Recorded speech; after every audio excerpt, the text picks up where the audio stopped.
Boa noite, telespectador. Boa noite, telespectadora. Está no ar TV Com Debate, que hoje vai discutir um assunto muito importante, polêmico e que, infelizmente, atinge a maior parte ou grande parte dos nossos jovens e adolescentes, que é a questão do suicídio. E a gente vai falar, além da questão do suicídio, o jogo que está na boca do povo, literalmente, e que também tem levado muitos jovens ao redor do mundo. Os casos no Brasil são poucos ainda, são pontuais, mas já chegou também ao Brasil, que é a questão do jogo da baleia azul e que leva muitas crianças e até adolescentes a tirar a própria vida. Para a gente discutir esse assunto polêmico que envolve não só a questão do suicídio, da autoestima, do bullying, da violência, eu recebo aqui a jornalista Vanessa Faro. Boa noite, Vanessa. Boa noite, Guto. Muito obrigada pelo convite. É um tema, acho que, muito importante. Eu que agradeço a sua presença. E Gisela Monteiro, psicóloga, que também vai nos ajudar a tentar entender esse universo tão complicado e conturbado dos jovens e adolescentes e também, por que não, dos adultos. Boa noite, Gisela. Boa noite. Obrigada, Guto, pelo convite. O assunto é forte. É forte, é quente e é importante que seja discutido, porque muita gente coloca isso para debaixo do tapete, não discute. E eu acho que a forma e a maneira mais importante da gente entender, compreender e resolver os nossos problemas é conversando, é dialogando, é debatendo. Então é isso que a gente vai tentar fazer isso aqui, com a sua ajuda, na próxima hora. Moças, eu queria saber de vocês por que as pessoas tiram a própria vida e a gente vê um jogo criado com objetivos e metas em que a última etapa é tirar a própria vida. A que ponto nós chegamos? Eu posso falar assim, a respeito como eu sinto isso. Eu acho que são vários fatores, não é só uma coisa que leva, a pessoa está participando do jogo e pronto, vou ter que seguir aquele jogo que são os 50 passos que você tem, do 1 a 50, então desde você se mutilar, você se machucar, você, enfim, tirar foto mostrando as etapas, mas eu acho que o mundo de hoje em dia é a carência, a depressão. No caso do adolescente que a gente está conversando agora, para o adolescente, no meu ponto de vista, né, eu acho que para ele tudo é muito imediato, tem aquela ansiedade, aquele desejo que se ele não conseguir aquilo aquela hora, uma coisa que ele idealize, para ele é como se o mundo tivesse acabado, como se não tem resposta. Eu acho que também muitas vezes a questão não é nem que ele queira tirar a própria vida, ele quer tirar a dor. Ele quer acabar com a dor. E aí não vê saída e acha que aquilo é a saída, que a morte é a saída. Então, mas eu acho que a gente vai discutir durante o programa, é claro, né? Porque eu acho que são vários os fatores que levam hoje em dia. As pessoas estão cada vez mais sozinhas também, apesar do mundo tão conectado. Tão globalizado. Mas a gente acaba, hoje em dia, acho que a gente acaba mergulhando muito no nosso próprio mundo também, mas não de uma maneira positiva, que nem vai de meditação, mas de uma maneira que não é tão legal assim. Gisela, então, o que você pode dizer, até porque você deve ter, o teu consultório ele deve ser um campo bem fértil para você analisar esses casos. O que eu acho legal nisso tudo, a gente está discutindo esse assunto. É um assunto tabu, não se noticia suicídio por razões óbvias, razão da família, de quem está perto e tal. Não dá para a gente dizer que é uma causa. Claro que o crack da Bolsa em 1929, muita gente se matou por uma questão econômica e tal. Aquilo desencadeou alguma coisa que já tinha também no social, numa cobrança do papel do marido, do homem e tal. Então, assim, hoje, o que me preocupa é que os pais se desesperaram tanto com esse jogo. Então, assim, a gente tem 90% dos casos de suicídio tem associado doença mental. Ponto. Né? Infelizmente, não é uma coisa previsível e não é sempre evitável. Acho que o problema do suicídio, a gente fica, puxa, será que a gente podia ter feito alguma coisa? E eu conheço casos de pessoas que efetivamente tentaram. Né? A rigor, num limite, é até um direito, né? Que a gente pensa, a gente olha o outro lado. Lembra do avião da Chapecoense que caiu? Todo mundo, quem sobreviveu, as pessoas lutando pela vida, o goleiro ficou sem um pedaço da perna, não importa, eu quero viver, eu quero ter uma outra chance. Toda a vida é um valor intrínseco, é um valor em si mesmo, né? Então, assim, Por um lado, tem essa questão de levantar este assunto, né? Então, a gente teve um seriado bem bacana e este jogo. O jogo, acho que ele foi super valorizado, como se ele pudesse, por si só, provocar isto, né? Nenhum jogo nesse ou nenhum outro é capaz disto. As pessoas não estão jogando jogo de assassinato online e saem por aí comprando metralhadora e matando as pessoas, tá certo? Então, os pais... não achem porque vem um convite para alguma coisa que as pessoas vão fazer. Quantos dos nossos jovens são convidados a usar droga, a beber? Muitos vão e muitos não vão. E não é nem perto desse tipo de coisa, né? Então, assim, a automutilação, que virou meio modinha, né? Tem escolas que parece uma... Vamos ver quantos cortes, quem faz mais, né? Então, são todos temas que eu acho que a gente tem que conversar. E o que preocupa é assim... Se tem uma faixa etária que devia estar vibrante, desejosa, empolgada, esperançosa, são os jovens. Vivendo a vida, né? Assim, eles têm quanto de futuro, né? Eu tenho muito menos futuro e tenho muito mais passado. Mas a molecada... E a gente vê também experiências e jovens mudando a própria realidade com expectativa de futuro. Tem tudo isso. Eu tenho uma preocupação da gente também não se afundar numa coisa de que... Putz, estamos num vácuo, num Grand Canyon de desespero e tal. As taxas de suicídio do Brasil não são importantes, assim, claro, todo suicídio é importante, mas ele não é campeão. A gente é campeão de antidepressivo, de cirurgia plástica, né? Tem de Rivotril, de alguns medicamentos de qualquer forma, aumentou o número de suicídios entre os adolescentes. Vem aumentando. 26%, que teve um aumento. Vem aumentando na última década um pouco. Então, assim, não tem que aumentar nada, tem que diminuir, obviamente. Isso é uma coisa inquestionável, né? Eu não acho que a gente tenha que fazer um estardalhaço, tenho a impressão que está todo mundo na beira do prédio se atirando, não é isto, mas também não podemos... Eu sempre falo assim, acho que com esse caso, com o suicídio... É preferível pecar pelo excesso do que pela... Você tem dúvida? Eu com paciente, se me vem pela cabeça alguma coisa, eu pergunto, você já pensou? Porque tem os sinais, né? Você que é profissional, que é psicóloga... Então, às vezes a pessoa passa a vida inteira ameaçando, conheço caso. Um dia eu vou me embora, não volto mais, um dia me jogo do prédio, um dia dou um tiro na cabeça, um dia. Ela morreu de infarte, não se matou. E tem gente que nunca fala, não falou um A e puf. É que nem Não tem regra, não tem regra. Não existe um perfil... Alguns dão sinal, alguns dão. E aí... eles até, como mãe, né, eles até falam assim, presta atenção se teu filho está cada vez mais no canto dele, se não está falando, se não está saindo, está recluso, se não está saindo com os amigos, ou se perdeu as notas, quer dizer, se as notas estão baixas. Então, assim, dão algumas dicas para você ver se aquele adolescente está mudando. De repente era uma pessoa alegre, feliz, mudou. Mas a gente sabe que a fase da adolescência é natural você sentir isso. É uma fase de mudança, né? É uma montanha russa, né? Você está lá em cima, daqui a pouco está lá embaixo. Então, quer dizer, é uma fase que você está de descoberta, de alegria, de tristeza. Então, você está gostando daquele cara e aquele cara não te deu bola, você fica, acabou meu mundo, nunca mais vou arrumar ninguém, entendeu? Adolescente tem disso. Eu vivi isso, pelo menos. É tudo muito intenso, né? E eu acho que nessa hora que a gente tem que debater o assunto, que é um assunto que é tabu, muita gente não gosta nem de falar, e muitos casos também de pessoas que tem a família, alguém que tenha se suicidado, às vezes essa pessoa nem fala, porque tem vergonha de falar que o parente se suicidou, que a criança, enfim.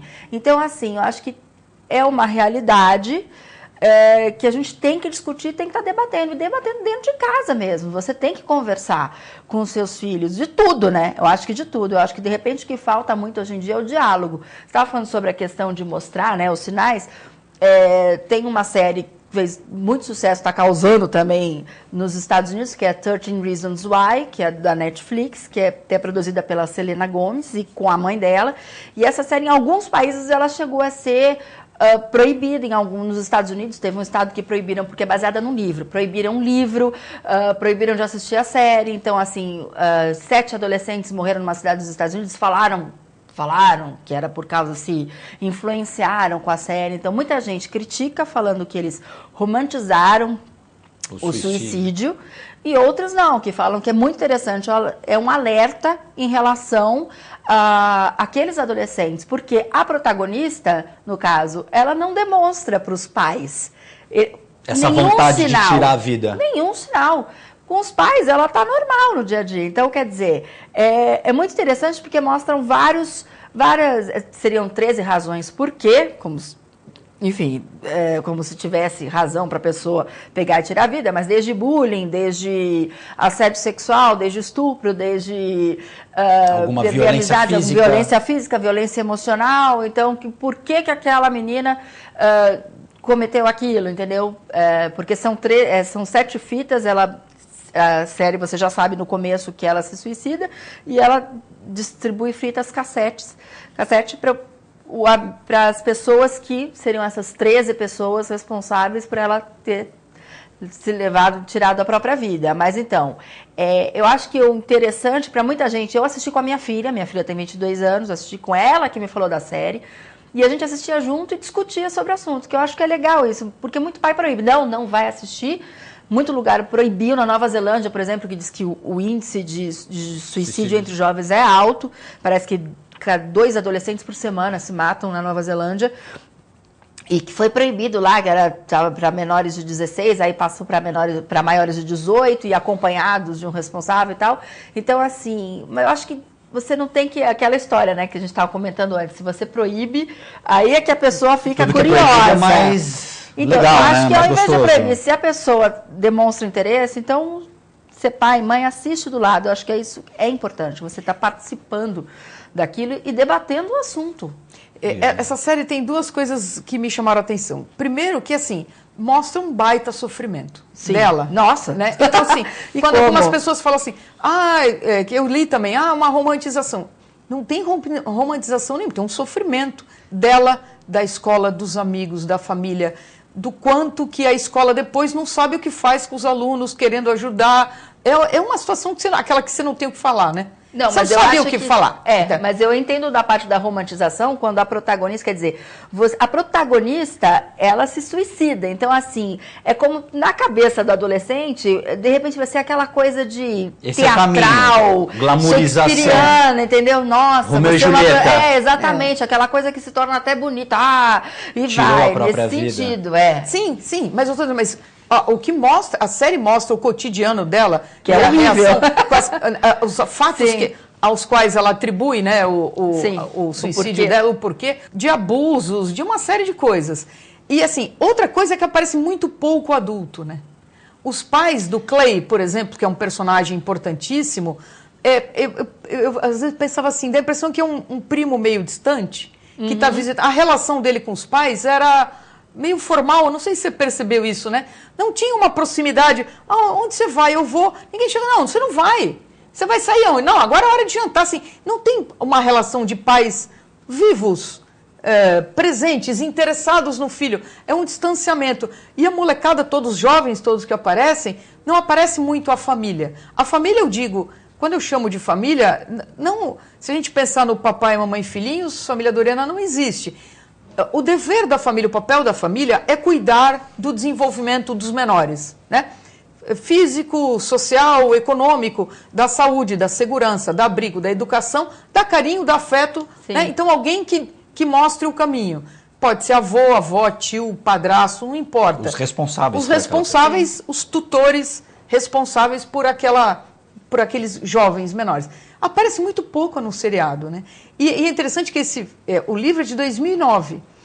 Minha colega de consultório me mostrou um livro, eu estava lendo sobre isso, que é os pais são psiquiatras de um rapaz que se matou. Ele morava sozinho, 20 e tantos anos, era um gênio, lia filosofia, não sei o que lá.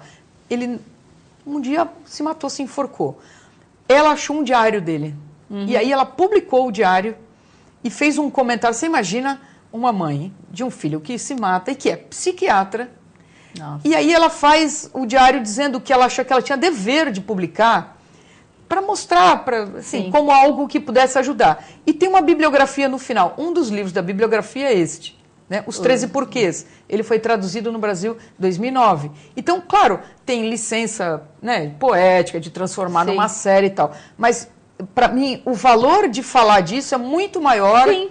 Né? Que você senta com a tua filha sentar, e vamos bater papo, exatamente. vamos conversar. Então, assim, você esconder... A escola da minha filha, essa série entrou no ar, se não me engano, dia 30 de abril. No dia 10... Não, de março, né? Março. Foi 31 de março, último dia de março. Dia 10 ou 12 de abril, metade da escola já tinha assistido. E 10, 12 anos para cima. Vocês que têm filhas adolescentes... A Bruna ela parece. Vocês sempre conversaram com as filhas de vocês? Sempre foi um papo aberto? Eu queria o depoimento de vocês para saber se isso realmente é o melhor caminho. Abrir o jogo, conversar. Na minha opinião, eu acho que porque é melhor eu apresentar algumas coisas ou falar algumas coisas para minha filha do que alguém estranho e que possa desvirtuar isso e que tenha valores diferentes do que eu tenho e do que eu quero passar para ela. Como é que foi? Como é que é esse relacionamento? Aí que tá, no meu caso já veio de criação, assim, a minha vó materna morava com a gente e ela era minha confidente. Então, assim, ela era divorciada e ela falava, a avó Delu, e ela falava da tristeza dela, que o meu avô tinha deixado, ela ainda gostava dele. E ela acabou meio que, eu falo que ela era minha maninha, né, minha mãe e tal. Então, eu sempre tive isso, de conversar muito com a minha avó. E com a minha mãe, meu pai, eles eram muito jovens, então, assim, uma cabeça muito aberta, e eles sempre falavam, sempre a mim, Vanessa, eu tinha toda a liberdade do mundo, mas aquela liberdade com responsabilidade, entendeu? Então, assim, eu tive muita sorte, porque eles sempre conversaram sobre todos os temas comigo, tudo, desde religião, de sexo, política, arte, enfim, tudo que eu tinha curiosidade, dúvida, a gente conversava e não tinha aquela coisa, aquele tabu, não, esse assunto a gente não pode conversar, isso não. Vai perguntar para sua mãe, vai perguntar? Não, nada disso. Então eu conversava sobre namorado com meu pai, claro que às vezes ele ficava meio... Tinha o ciúme, mas ele... Aí eu virava assim, ai, pai, aconteceu isso, e com a minha mãe, e com a minha avó, então assim, e isso eu passo para minha filha, desde pequena, eu converso sobre tudo com a Bruna, e a gente, além de um relacionamento muito forte que a gente tem de mãe e filha, a gente tem um relacionamento de amiga, assim, ela sabe de tudo da minha vida, assim, ela percebe quando eu tô mal, se eu tomar alguma coisa, ela fala, mãe, o que está acontecendo? Então, assim, agora ela já é bem mais fechada. Minha mãe brincava comigo que eu era um livro aberto e a Bruna já era bem reservada. Ela não fala sobre o relacionamento dela, que ela namora há 5 anos, ela não sei o que, ela vem falar meses depois se aconteceu alguma coisa. Mas ela fala pra mim, eu não preciso falar, porque eu sei que você tá ali pra mim. Eu sei que se eu precisar desabafar e de ajuda de alguém, eu sei que você é a primeira pessoa que eu vou recorrer. Então ela fala assim, ela fala pra mim, eu me sinto segura. Ela fala assim, mas eu sou tímida, ela, né? Ela é tímida, ela não gosta de expor certas coisas da vida dela, mas ela sabe que ela tem total liberdade para falar sobre qualquer assunto. Você é o Porto Seguro. Eu sou o Porto Seguro. Gisela, você tem uma filha adolescente também. Eu tenho uma de 19 e uma de 15. Então, assim, eu tento, né? A gente conversa. Por exemplo, a mãe da Vanessa falando com ela. O fato da gente falar não quer dizer que ela tenha concordado com a mãe. Não. Mas significa que a mãe tinha uma visão de mundo, uma postura Sim. com valores como ela tem, né? E a gente tenta. Eu falo, mais do que a gente fala é o que a gente é, né? Então, assim, a gente tenta ter... Eu acho que se tem uma coisa que eu persigo é ser coerente no que eu penso e no que eu vivo. Que não é nada fácil, não é nada simples, mas a gente não tenta. Não tem aquela do que faço o que eu digo, mas não faço o que eu faço, né? Mas a gente tenta. Então, assim, eu acho importante que os filhos ouçam o que a mãe acha sobre isso, sobre aquilo. Às vezes eu penso assim, meu filho não ouve, então não subestime. Eles ouvem, é claro que ouvem. Né? Então, quando você... Aí não sei o que falar. Eu fiz algumas palestras em alguns lugares, né, sobre esse tema, e eu vejo assim, eu sinto que... Mas se eu pressionar, talvez ela nunca mais fale comigo, a minha filha, né? Alguma preocupação, mas você tem que ser você, né? Só um humano torna o outro também humano. E a gente passa os nossos valores, não quer dizer... Você lembra do Bussunda? Vocês lembram do Bussunda? Sim. O Bussunda foi dar uma entrevista no Jô Soares, quem era a mãe do Bussunda. O Jô começou entrevistando ela e falou assim, essa senhora, uma senhora da Sociedade de Psicanálise de São Paulo, uma senhorinha, adivinha de quem ela é mãe? Ela é mãe do Bussunda. Então, combinava a mãe com o filho. O estereótipo, né? Perfeito. Nossa, ali da mãe. Uma senhora mais tradicional. Respeitável. Respeitável e tal. E o Bussunda de filho, que ele era um comediante, uma pessoa honrada, não tem nada de errado nisso. Mas assim, o filho vai ser uma outra coisa. Ele é uma outra pessoa. A gente tenta passar o que a gente acredita. A experiência que a gente experiência, estar à disposição para o que quer que aconteça. Tem filhos e filhos, tem mais introspectivos, tem mais falantes. Se não fala com você e você sente que, puxa vida, ele tinha que... Chama alguém, pede ajuda, fala com uma professora, com uma tia, com um padrinho, madrinha. De repente você tem um sobrinho com quem você fala, um irmão mais velho. Não importa, mas que tenha essa... E tem pessoas também, a gente tem que entender, tem pessoas que são mais introspectivas, né? Exatamente, você tem que respeitar, né? Senão... Mas a importância dos pais, dos conhecidos, enfim, da família estar em volta, abraçando, no bom sentido, serve também para aquela pessoa se sentir segura e poder aí, de repente, falar alguma coisa. O que eu percebo como homem é que às vezes a gente sente, enquanto filho, na hora de se abrir para os pais, aquele medo de ser repreendido. Então acho que muitas pessoas se veem nessa situação. Puxa, vamos usar um exemplo aqui. Eu experimentei droga. Uma criança, o adolescente foi numa festa, experimentou, fumou uma maconha lá. Eu tenho a impressão que ele vai sentir um temor, um medo de ser punido, ele vai se sentir ali, puxa, eu vou contar para os meus pais que eu fui na festa, eu fumei maconha, eles não vão deixar eu sair mais, eu vou ser punido. Então aí, eu acho que começa aquela autocensura, porque ele não sabe o que vai acontecer. De repente, olha, mãe, pai... Aconteceu, eu experimentei. A maioria não fala. Então, mas por quê? Não fala. Então, não fala porque é errado, entre aspas. Eu acho assim, quando a gente, eu digo mãe, pai, adulto que está cuidando de... Se você grita, xinga, humilha, ofende e bate, você não vai criar um ambiente propício uma relação de uma proximidade psicológica, não digo intimidade, porque é isso. É amigo também até a página 3. A gente também tem coisas que eu não devo, não posso. É recíproco. Sim, mas esta que ela diz da mãe ou da filha dela, assim, de você ter esta... Sentir que pode falar. A cumplicidade. Agora, se eu xingo, se eu berro, se eu bato, como que o filho vai chegar junto para falar? Então, não significa que não fazer nada disso eu vou ser permissiva. A autoridade não está no berro. Então não adianta falar, seu vagabundo, seu folgada, o que não você vê, adianta sabe? Nada. Então assim, se eu sou folgada, também vagabunda, preguiçosa, não, é criar um ambiente que facilite essa intimidade. A grande maioria não vai falar quando fuma maconha ou quando tomou experimentou uma bebida alcoólica, por exemplo. Nights a mais e tal.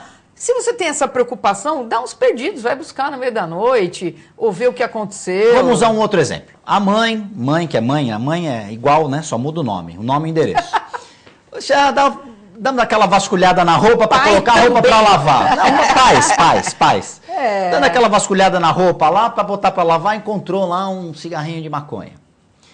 Qual deve ser É lógico, ninguém gosta, até pelos valores, pela nossa cultura, ninguém gosta de ter esse tipo de surpresa.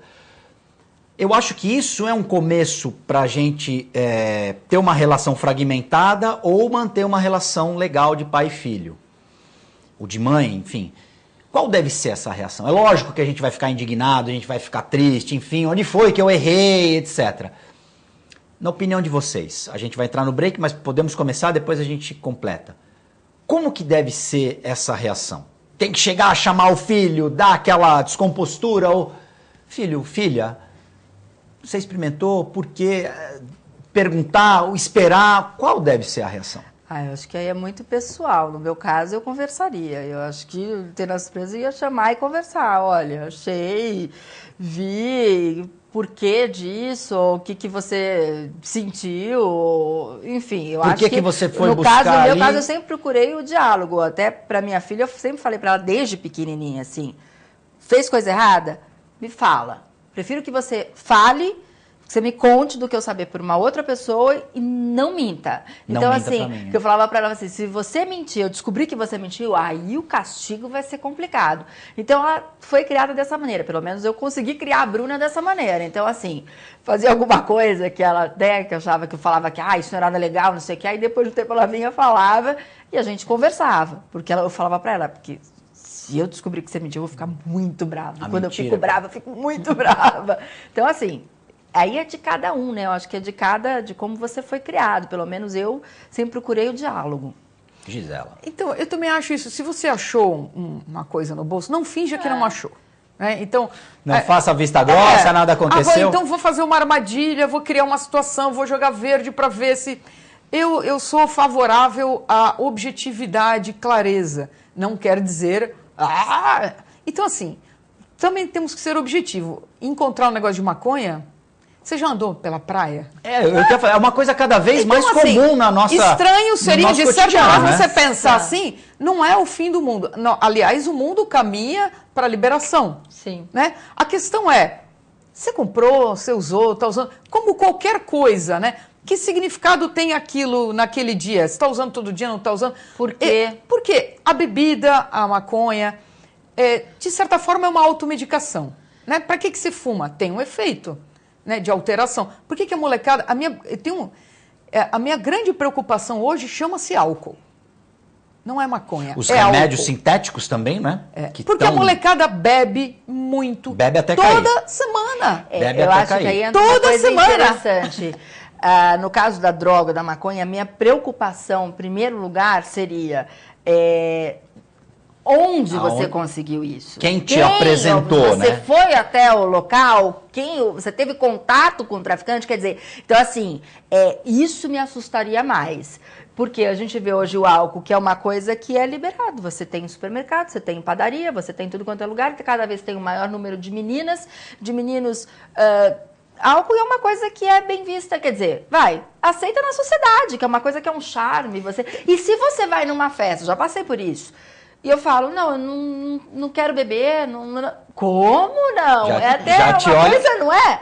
Já é uma te coisa, olham como torto. você não bebe? Você não bebe? Eu falo, não, eu bebo, mas hoje eu não tô afim, não quero. Como se fosse um não alien, né? Como se fosse, é como se até fosse uma ofensa. Está todo mundo, a galera, tomando um chopp e você não... é muito você chata. Você vai ser do contra? Como você é chata que você não bebe, entendeu? Então, assim, e é uma droga. E assim, Das preocupa mais porque a devastadoras. molecada com 15 anos está tomando porre toda semana. Quando esse cara tiver 25, ele tem um fígado de 10 anos. Com 25, ele não vai estar tomando porre toda semana, provavelmente. Né? Porque a gente espera que ele esteja já iniciando vida profissional e tal. Porque se tiver, com 35, ele tem 20 anos. E aí, o porre, para mim, é comemorativo. Você vai extravasar ali uma situação. Filho, Uma a gente festa no casamento, abriu uma empresa, está fazendo uma festa de 20 anos de empresa, aniversário de casamento, sei lá. Me realizei profissionalmente numa... E não precisa ser um porre do tipo PT, porque a expressão do porre é perda total, né? Você fica caído na rua com o cachorro lambendo E seu aí, rosto. quando você está nestas condições e se mistura o álcool com o energético, dá uma amnésia. E aí, que eu sempre brinco, que eu queria criar um aplicativo no celular, quem aí manja disso e tal, que tenha um bafômetro. E na hora que você começa a tentar mandar mensagem, ele trava, não manda WhatsApp, Messenger, nada, porque as pessoas fazem grandes bobagens com o celular na mão, pede desculpa, ou se declara, ou que não sei o quê. Ou faz alguma, ou xinga, ou distrata. Ou aí o celular que fale, pare agora, que você já passou, você tá já foi numa zona... Aí que tá, essa hora que tem que ser o aplicativo amigo. Não é? Então, mas daí você vê as meninas e meninos fazendo coisas que não queriam, que não planejaram, e que o efeito da droga o impede de se impede adultos que sabem mais o que querem e o que não querem, que dirá uma pessoa de 15, 16, 17 anos. Né? Moças, nós vamos fazer um rápido break, o TV com Debate volta em instantes.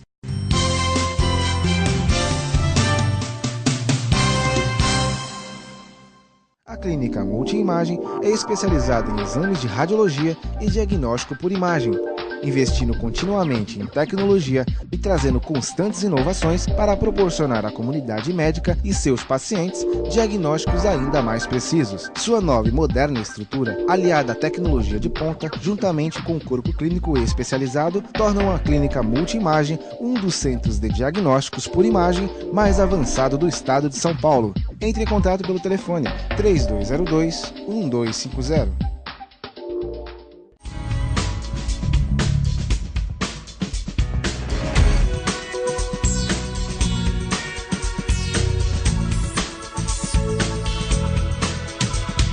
Unilaser, um centro de referência único que, concentrando recursos tecnológicos e a capacitação técnica de seus médicos, pode diagnosticar e tratar as doenças da visão, aplicando uma oftalmologia de ponta com reconhecimento nacional e internacional. Unilaser, unidade oftalmológica de laser.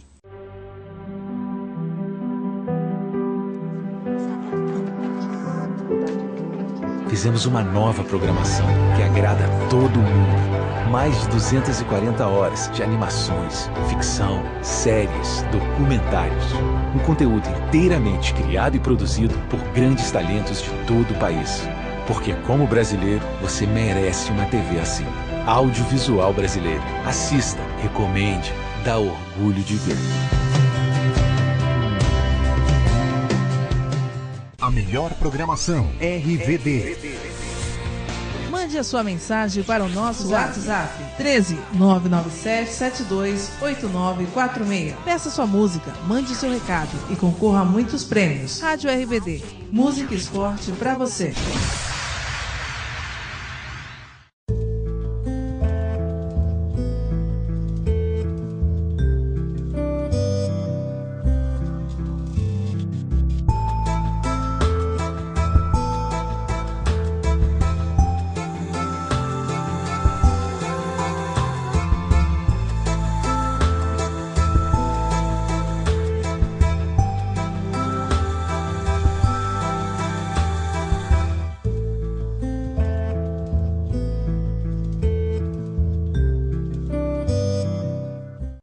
Venha viajar no mundo dos documentários, produzidos em diversas partes do país com variados temas. Em pleno século XXI existe muito preconceito, né? O preconceito racial, preconceito sexual, preconceito social. Esse fim de tarde é mesmo que a gente ter nascido de novo. É uma mensagem de paz para o mundo. Tudo bem a gente apanhar um pouco se a gente conseguir andar um pouquinho ao mesmo tempo, assim. Mas faz parte, né? A gente não agrada todo mundo sempre. Domingo, 11 da manhã e com horários alternativos aqui na sua TV Com.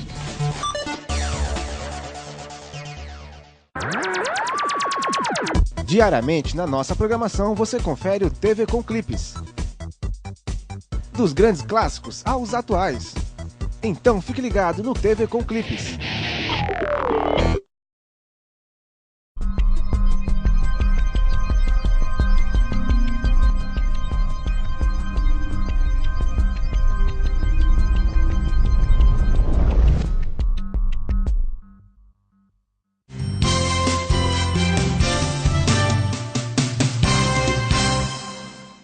TV Com Debate já está de volta. Hoje eu recebo aqui a jornalista Vanessa Faro e a psicóloga Gisela Monteiro. Antes da gente voltar ao assunto, ao nosso bate-papo aqui sobre suicídio, sobre os outros assuntos que permeiam essa situação, queria agradecer a Eduardo Silva por ter cedido aqui Vanessa Faro. Eduardo Silva, diretor da TV Tribuna, muito obrigado por ter cedido Vanessa Faro para estar aqui fazendo parte do nosso programa e enriquecendo aqui o nosso debate. Moças, o jogo Baleia Azul foi quem criou, quem foi o cérebro que criou? E aí eu queria saber de vocês o seguinte: entramos no jogo, entramos no Baleia Azul lá. Eles dão 50 tarefas para os usuários cumprirem e aí o último é tirar a própria vida. Como se proteger disso? Quem que é suscetível a entrar num jogo como esse? E não dá para sair? Então, assim, que eu li a respeito recentemente, não sei se foi agora, nesse mês mesmo, que eles prenderam um garoto russo de 21 anos que alegou ser um dos criadores desse jogo do Baleia Azul, e ele até falava, sem nenhum arrependimento na entrevista, de que ele criou, que era a intenção dele mesmo era para se livrar da escória da humanidade. Então, quer dizer, ele sabia que ele iria atingir pessoas fragilizadas e que era uma maneira dele se livrar dessas pessoas. Então, que realmente ele queria que elas morressem, que se suicidassem. Então, veja bem, a coisa do adolescente que está frágil, vai naquele jogo que tem 50 etapas, ele, do que eu li a respeito e tudo mais, que a gente vai pesquisar. O adolescente já está fragilizado naquela situação, ele se sente acolhido, porque ele vai encontrar outros que estão fazendo o jogo, fazendo daquela turma, daquele modismo, a gente pode falar assim. Outros iguais que estão passando por aquele dor, por aquele momento frágil, por aquela situação que ele não vê amanhã, não vê uma saída. E aí, só que para você ser a baleia azul, você tem que se matar. O que eu li alguns relatos, é claro que a gente não pode afirmar que todos que fizeram o jogo, e que realmente se mataram, que se suicidaram, que foi por causa do jogo ou não, mas enfim, muitos falavam, escreveram fim em algumas redes sociais, falaram que foi relacionado a isso, ao jogo Baleia Azul. Outros casos que a gente estava conversando antes aqui no Brasil, teve uma menina que comentou que começou a seguir o jogo, que ela tentou sair, mas que parece que tem tipo um conselheiro, cada grupo tem tipo um conselheiro lá, cuida de uma turma, como se fosse um monitor, um observador, enfim. E que aí ele ameaça. Então ele falava assim, mas eu sei tudo sobre a sua família, sei tudo sobre você, se você não cumprir as etapas do jogo, a sua família que vai sofrer. Então ameaçando de que iria matar a família, o pai, a mãe, o irmão e tal. Então, no caso dessa menina, ela tentou 2 vezes se matar. A mãe conseguiu evitar 2 vezes, e que ela, dessa última vez, ela falou, foi para a polícia, falou que ela tentou até se livrar, se arrependeu, mas que eles ameaçavam, falavam que ia acontecer alguma coisa de ruim. Mas é claro que vou lá, eu entrar no jogo Baleia Azul, eu não vou ler, eu não vou me matar. A Gisela também não, nem você. Por quê? Porque a gente tem uma consciência, não está naquele momento fragilizado, não está naquela, enfim, depressão que leva ao adolescente, a pessoa, a pensar, a cometer o suicídio, que não existe mais nada, que não tem mais esperança nenhuma.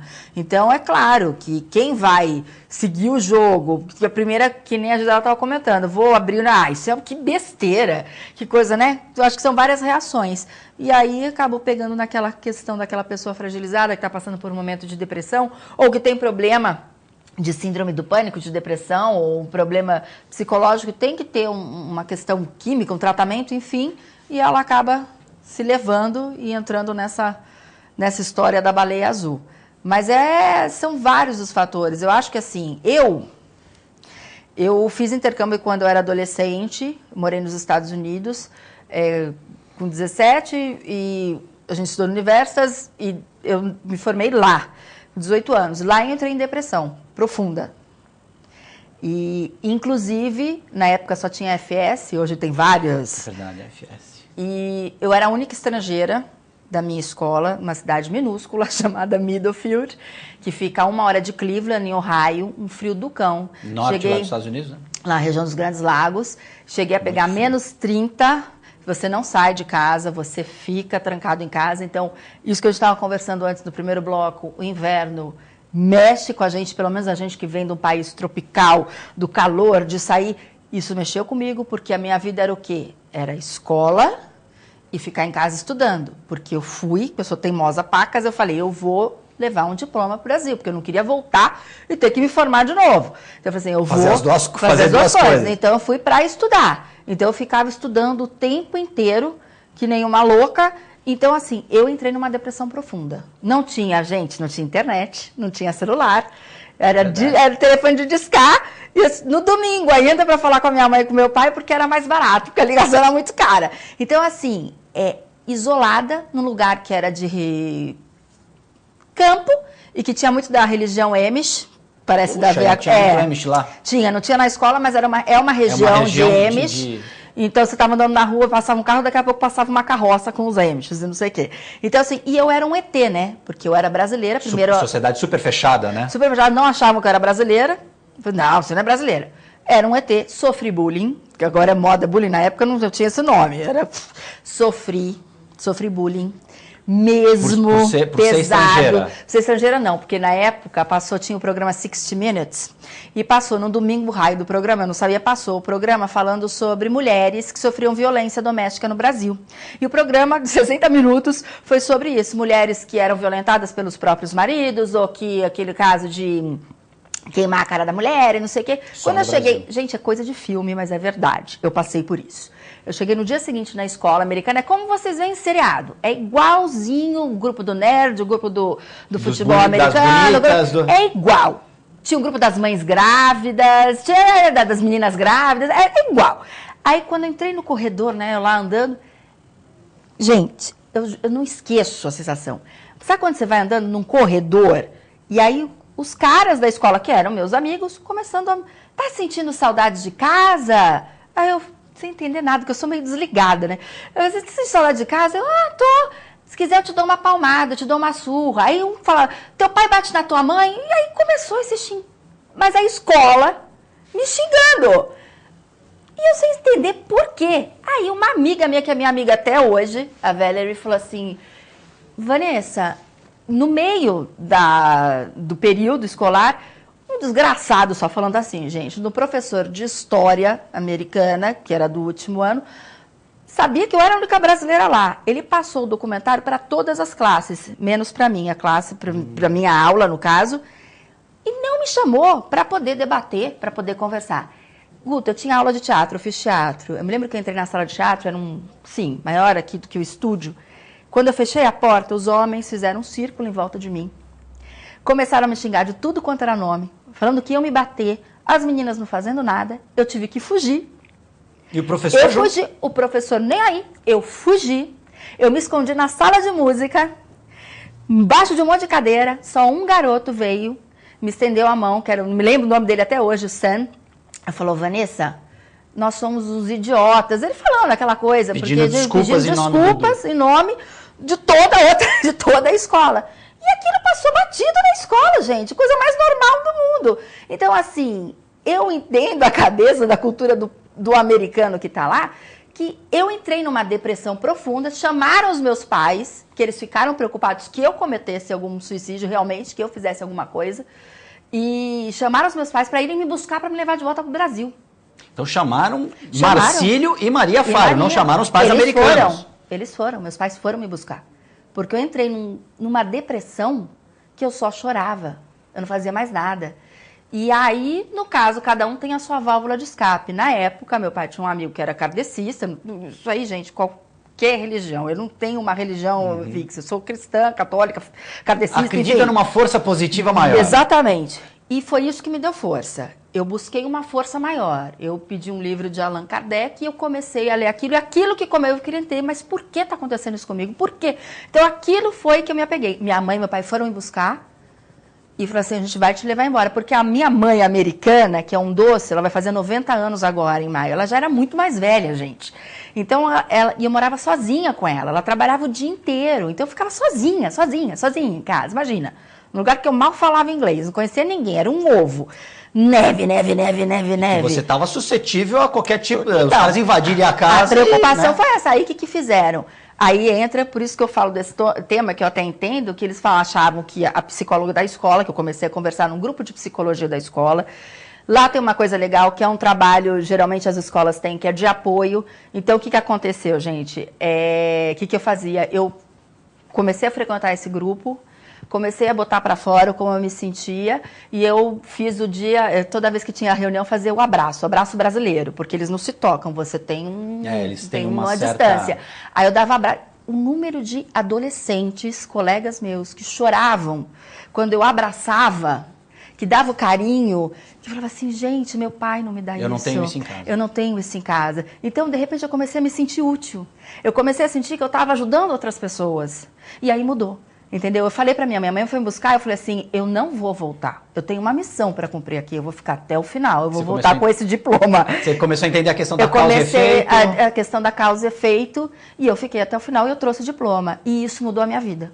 Foi, na verdade, um momento de decisão. Foi. Você Mudou a minha vida. Decidiu ficar, eu saí vencer. daquela depressão, aí parece que junta tudo, né? Porque eu estava no inverno, aí começou a vir a primavera. Aí os outros, eu era a única estrangeira da minha cidade, da minha escola. Mas aí, como o pessoal ficou preocupado comigo, os outros estrangeiros que moravam em outras cidades arredores começavam a me chamar para ir final de semana na casa de um, na casa de outro. Aí eu comecei a me sentir o quê?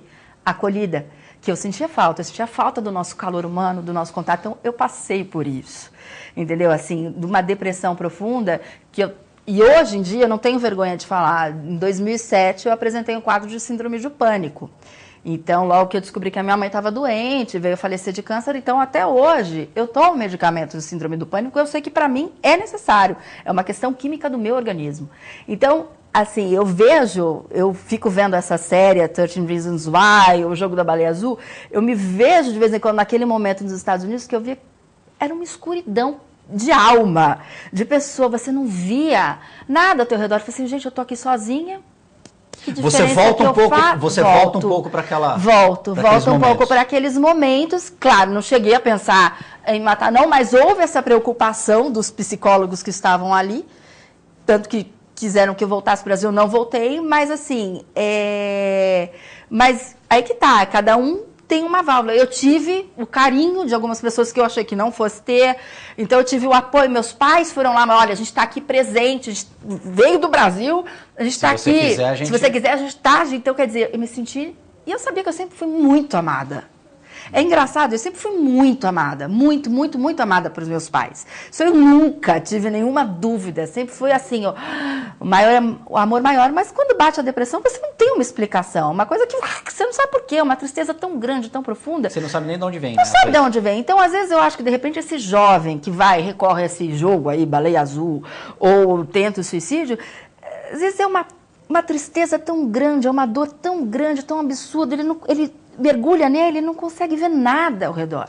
Não vê amanhã, não vê um futuro. Então é isso que a gente tem que mostrar para esse jovem, no meu ponto de vista, que tem amanhã, tem futuro, que tem um amigo, ou a madrasta, ou o padrasto, ou a mãe, ou o pai, ou um bicho de estimação, mas, entendeu?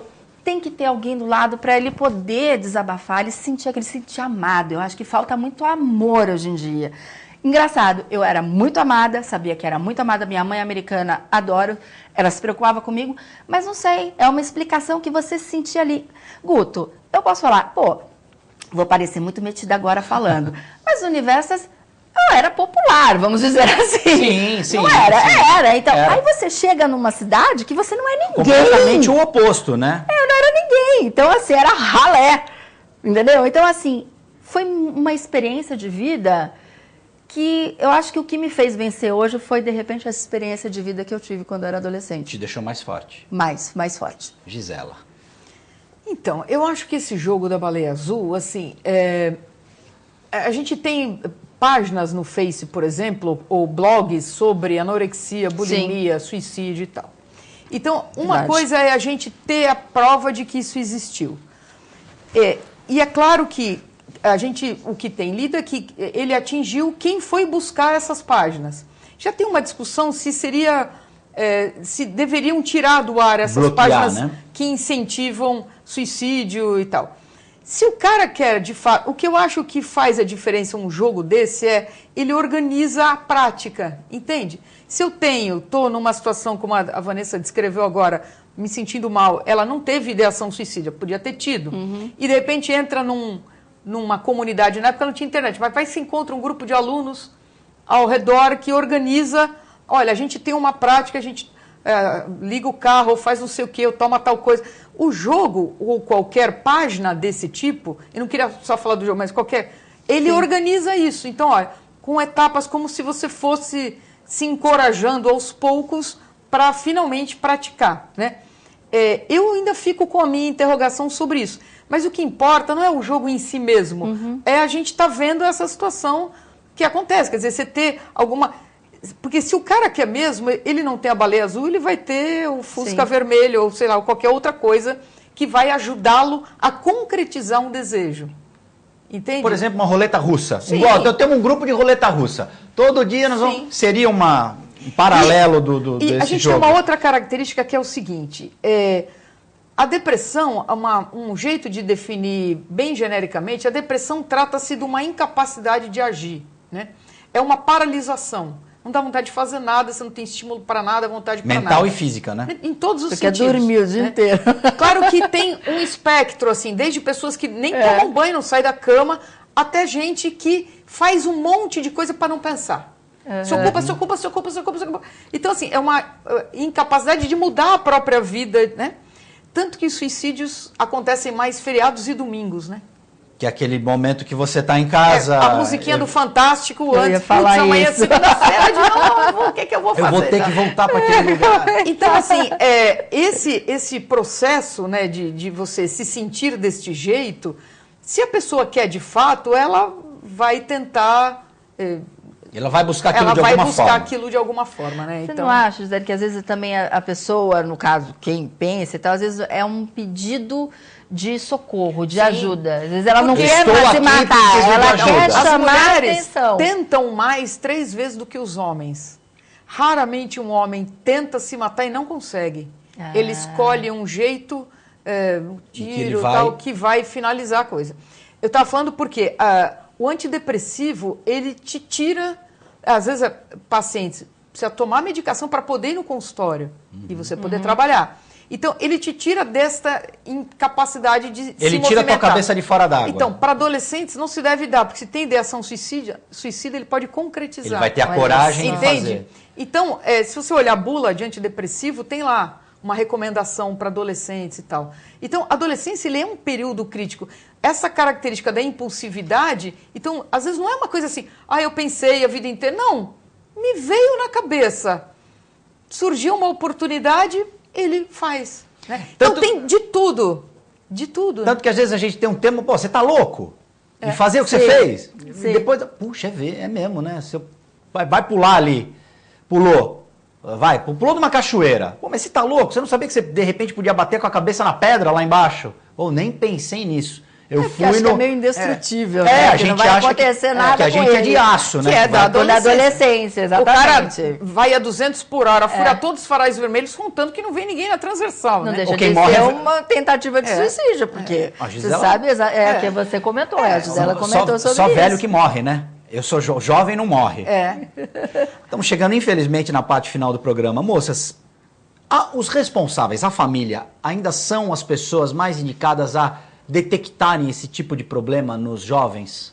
É a observação que vai fazer com que se perceba alguma situação estranha? Eu acho que quem está ao redor. Por exemplo, casos de anorexia, a menina está magérrima e ninguém vê. Quem denuncia que ela está anoréxica normalmente não é um membro da família próxima. Isso é uma característica importante. Então, assim, no suicídio, se tem alguma...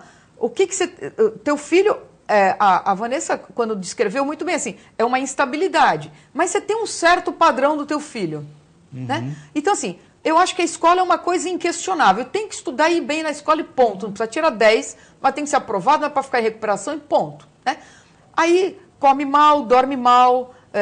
diminui desempenho escolar, muda de turma, né? Uma característica importante é a sensação de pertencimento, né? Eu sou dessa turma aqui. Então, qualquer mudança brusca aqui, na dúvida, pede ajuda, leva no médico, conversa com alguém, vai fazer uma avaliação psicológica, se o colega psicólogo achar, ele encaminha para um psiquiatra. Acho que peque pelo excesso, conversa na escola, às vezes a escola está percebendo, mas de adolescente não é comum ficar chamando pai e mãe. Sim. Né? A escola nem deve ficar por qualquer coisa, mas você tem dúvida, vai lá conversar na escola. Eu acho que a gente tem que tentar entender o que está se passando. Se tem pistas, e muitas vezes há pistas, você pode, às vezes, pegar pela mão, aí trata, cuida, vai atrás e reverte. Né? Eu fiz isso com meu irmão.